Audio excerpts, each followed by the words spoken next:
Good morning, good afternoon, and good evening to all joining us today on this warm summer day in July 2024. First off, welcome back as we reinvigorate the webinar series in this year in 2024 with some stimulating topics for all of us to ponder and explore. On that note, let me quickly introduce myself. I'm Meena Sankaran, founder and CEO of KETOS. Our mission at KETOS is to deliver actionable water insights for all of our users in industrial, agricultural, and municipal entities. For those who are not familiar with KETOS, we currently serve in 9 countries, including US, and monitor around 45 billion gallons of water to help customers build sustainable operations. However, as most of you would know from the audience here, this is barely scratching the surface of the impact and change that we need in the sector, which brings me to why we are at a unique junction of a very strategic partnership here with Siemens. Today, I feel thrilled to have a special guest amongst us, Sebastian Guckelberger, joining us from Germany. He leads the portfolio for driving sustainability, efficiency, and resiliency at Siemens, the 3 key pillars in water and wastewater. Thank you for taking the time today, Sebastian, and welcome. Thank you, Meena, for having me, and it's a pleasure to have this short conversation and with you today. Absolutely. Something that I've always wondered is, how do you raise awareness with an acute sense of urgency in the utility sector? You and I are both very, very familiar with this, and it's such a challenge knowing the myriad of technologies out there knocking on your door. And this is even larger issue for someone like Siemens with your size, the breadth, and the depth. So as we kick off here, any thoughts to share with the audience on how does an organization of your size bring focus around water with just the vast number of priorities that you have for Siemens? Sure, yeah. As you mentioned, right, Siemens is a really large company with a very broad portfolio across the entire tech stack, especially focusing around electrification, automation, digitalization, and serving actually quite a broad range of industries. And always with the goal to transform the everyday. And there is water really a core part of our DNA. So actually, what I also just found out very recently, we introduced the first water meters at the Great Exhibition in London in 1851. So we are doing water business for over 107 years, 70 years now. So it's really part of our DNA. Nevertheless, obviously, we are continuously working on developing and evolving our portfolio and our company. And with that, what remains always important market and important sector for us. Not only in the municipal, but also in the industrial sector. And I think the water challenge becomes more and more aware across the different regions. And we are actually more in a perfect storm right now where water is a really hot topic. And that's why I truly believe that water is the next carbon, and it will become even more important in general for companies and utilities, societies around the globe, and for Siemens as well as a business. No, thanks for sharing that. That's a very interesting fact. Didn't know about kind of how long Siemens has been at it. You kind of make a few guesses that it's one of the largest organizations in the world, but interesting nevertheless to hear that. I've always said, 10 years ago when I was starting the company, the water is the next oil. Now it's all about water is the next carbon. Regardless, wars are being fought over water.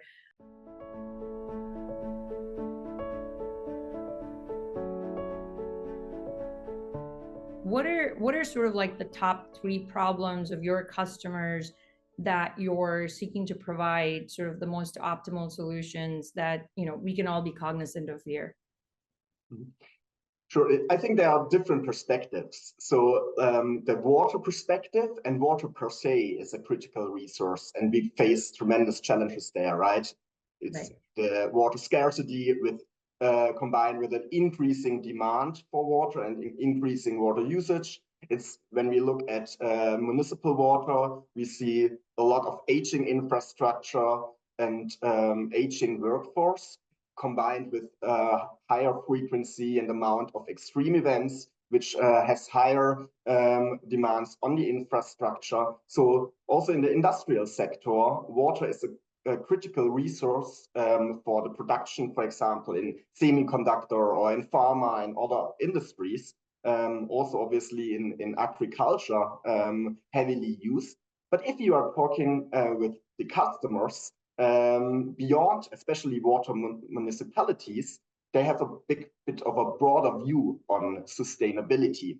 And based on my discussions with our customers, especially in the municipal sector, it's always about three key elements. So it's about the decarbonization and energy efficiency. Water sector is a major emittent of greenhouse gases, not only carbon, but also methane and other greenhouse gases.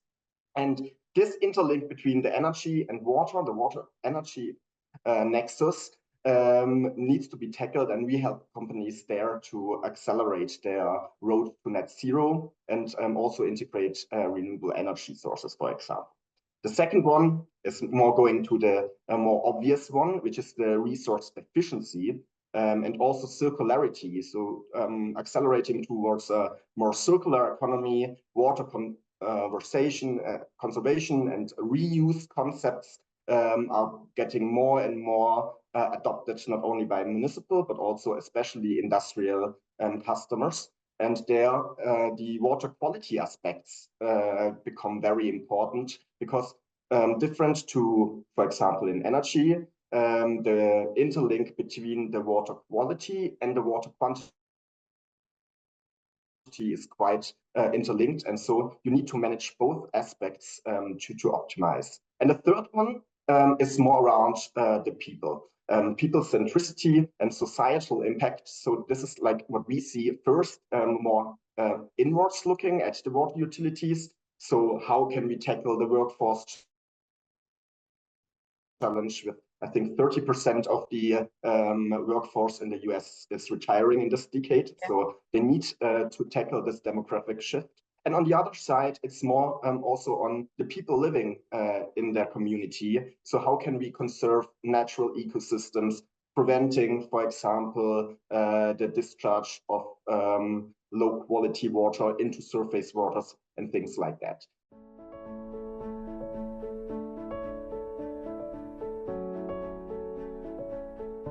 Looking more on the industrial sector side, there we see also more and more talks about water stewardship, also implementing water positive strategies. And this is then again very linked. It's always, from my perspective, the link between the efficient use of water and then the water quality management to enable things like water reuse, water recycling, and circular concepts over there.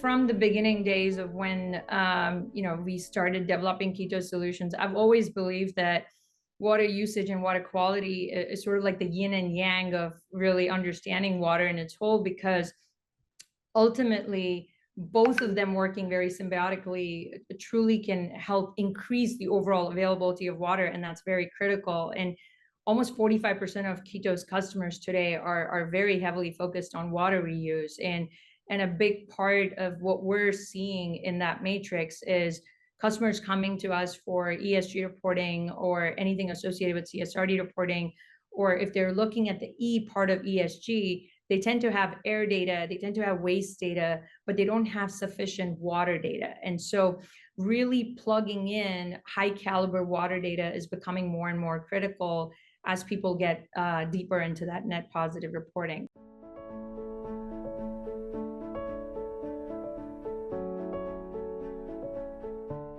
Shifting gears a little bit here, with so much noise in the market on AI, but also just different types of technology, but they're very limited offerings that actually solve the problem accurately between the noise, affordably and thoughtfully, from a long-term perspective.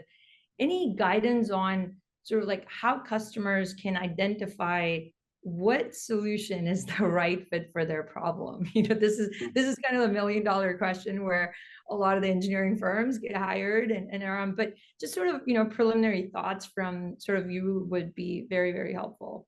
Sharing my perspective on identifying the right technology or the right solution. When we are developing solutions, especially also IoT solutions, we always look amongst 5 key parameters to have a good understanding. And I think they help also industrial companies, but especially also a bit more risk-averse water utilities to think about that and then assess the solution. The first one is quite obvious with the validated benefits. It's sometimes quite easy to assess the impact before deployment, but nevertheless, looking at what benefits have been already shown, what do I want to achieve, having a good understanding of what do I really need from the solution is always a good start. Then a second one, from my perspective, is usability. So when it comes to data, and you mentioned the data acquisition and using this data, we have also quite some solutions, which you also mentioned, related to AI and implementing more analytics elements. Independent of how complex the analysis and all the analytics pieces are, the user interface and the usage should be super simple to use, as we also know from and are used to from our own technology that we use at home. The third one is the interoperability, and I think this is also nice that we are talking with KETOS and Siemens coming from different worlds. So the OT-IT integration and bridging the automation and the automation systems from basically the field device up to the cloud level, so to say, is really crucial to collaborate there and make it interoperable, not only as a solution from one company, but also with partners like we are discussing there. And then it's about process integration. I think this is also quite an important one, which is not always considered. So how does then basically the data and the analytics and all these notifications actually help the operators and the field force to take action? And translating then basically and using this data to take action is, from my perspective, also a key element that customers should look at. And then in assessing different technologies, when we talk especially about municipalities, then it's about critical national infrastructure. It's also about cybersecurity and ensuring their secure concepts. So these 5 elements are, from my perspective, 5 angles that you can consider when assessing a solution or a new technology that you want to implement.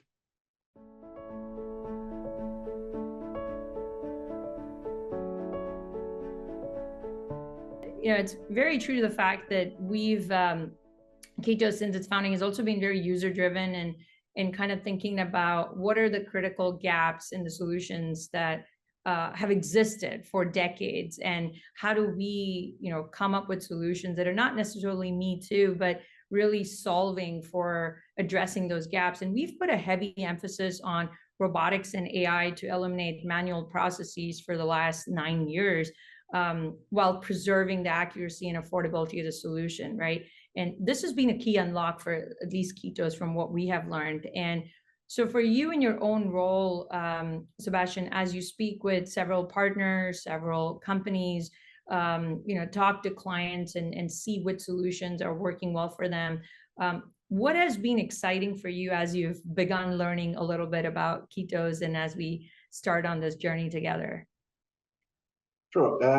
Yeah, so the first one is obviously also, again, just from a content perspective, to really bridging this water quality, water quantity element. This is the one aspect. But when it comes actually to the technical solution, the product, the business model, I think this is closely linked to what I just elaborated a bit more broadly with the 5 perspectives that I shared. And I think especially the KETOS Shield solution is a really elegant solution to address this challenge and reduce the risk, time, cost for deploying a really robust water quality monitoring solution that can help them to tackle the different challenges linked to it.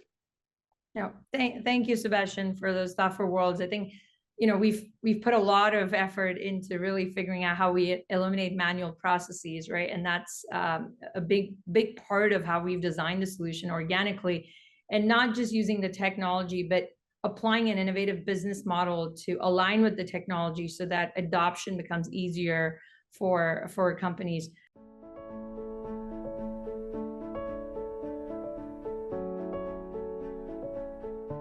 You know, as you're aware, KETOS works with customers, you know, heavily in industrial. Industrial is sort of our primary leading segment, but we also engage in agriculture and municipalities. Where do you anticipate sort of Siemens leaning the most as we strategize on go-to-market efforts to align with your goals?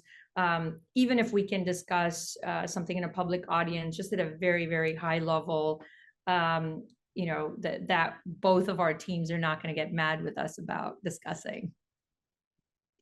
Sure. Yeah, I think it's as shared earlier, we are quite a bit in the water and wastewater business, and based on our heritage, we have a really strong focus in the municipal sector. So I think there's a focus that where we could collaborate more strongly, but especially I think in the industrial sector.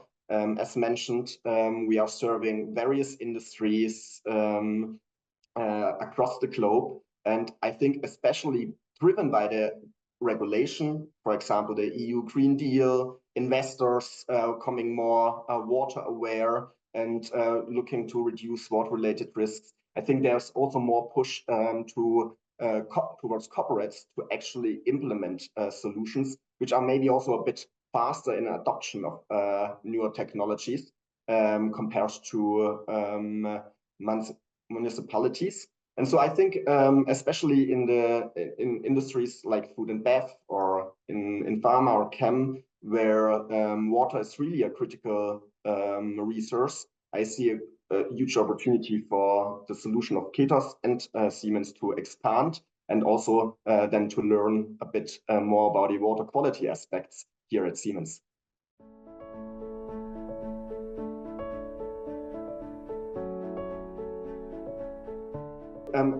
Also starting with a bit of a broader perspective here, or Siemens perspective. So I shared that we have like the main pillars with the electrification, automation, and the digitalization business. And we are relying for decades on a strong partner approach and a strong partner ecosystem, especially in electrification and automation.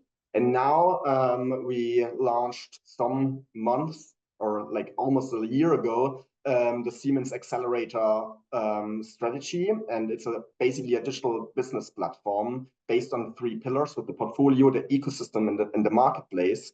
And I think this is exactly our approach, that we noticed that we potentially could do quite a lot on our own, but maybe this is not the best approach. And I truly believe in that. There we are working also on our side at Siemens to work on our portfolio to provide this comprehensive solution and this integration ability between novel, innovative, very reliable solutions like the KETOS solutions, and on the other side, the OT and automation systems that we provide at Siemens. And based on this, also implementing this strategy on our end, expanding our ecosystem, I think there's a big potential, as mentioned, especially around the water quality aspects. And I think KETOS is nicely fitting into this field and can play there a very good role to help our customers together to solve their water challenges.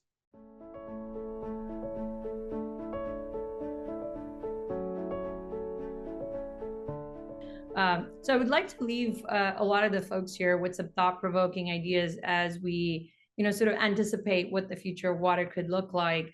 What, Sebastian, in your mind, do you think could be the biggest concern that the audience should be mindful of from a water issue over the next decade? I have my thoughts around it, but I'm very curious to hear yours.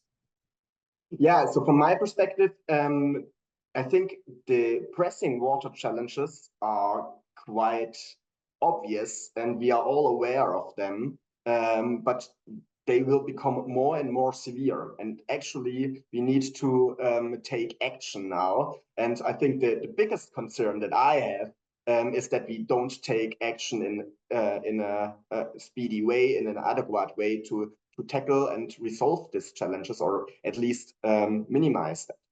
I don't see that there's like any disruptive or other game-changing technology is coming up in the water and wastewater sector. So I think the technology is there. So for me, that the major concern is not adopting these technologies, because there's no too early to start to take water action.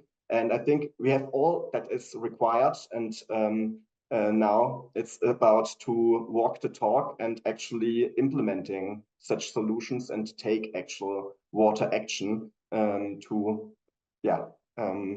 achieve a more sustainable water practice, both in industry, but also in municipalities.